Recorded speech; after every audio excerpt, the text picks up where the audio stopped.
И я к командиру обратился, сказал, что в Владивосток приехал, я сказал командиру, ну, товарищ командир, товарищ майор, мы решили обратиться, обращайся. Отправьте меня в морскую пехоту, я же в морской пехоте служил. У меня воинская учетная специальность морской пехоты, заместитель командира взвода. Я туда иду. Он говорит, ты что, говорит, я что, ягоду собирать буду, что ли, там? Мне тоже воевать надо, мне такие люди нужны. Ты видишь здесь море, говорит? Нет, говорю. Ну вот твой ответ, говорит. Тогда Михаил попросил доверить ему формирование собственного взвода, якутского. Командир без колебаний согласился, и Михаил Ан с позывным «Морпех» стал заместителем командира 3-го взвода 7-й роты 3-го батальона 394-го полка. Почти командиром взвода был, заместителем командира взвода был.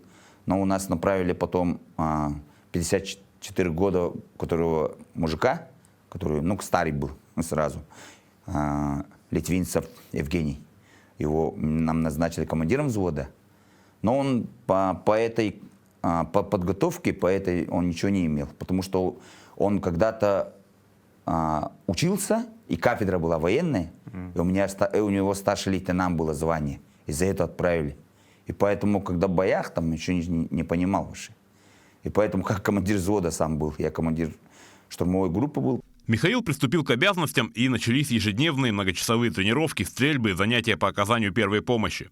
Опыт службы в армии и работы в поисково-спасательном отряде во время боевого слаживания очень сильно пригодился. Хаос чуть-чуть улетучился, ну, уже готовность надо было все равно вести. И ребят все равно мы уже начали уже готовить, ну, настраивать там, потому что мы все равно идем на войну. Поэтому ребят все время начал уже готовить, рассказывать, там, готовиться надо. Именно по подготовке, медицинской подготовке, да, как оказать своему другу помощь, там, или оказать себе помощь, там, жгут поставить, там, это. Ну, обучение было. Но я как работал в поисково-спасательном отряде, служба спасения Республики Якутия, уже 10 лет работаю, да, на то время уже, ну, 8 лет было, да, наверное. И вот я же знал, как делать это. И поэтому вот оказание первой помощи пострадавшим, да, у нас же спасательная подготовка.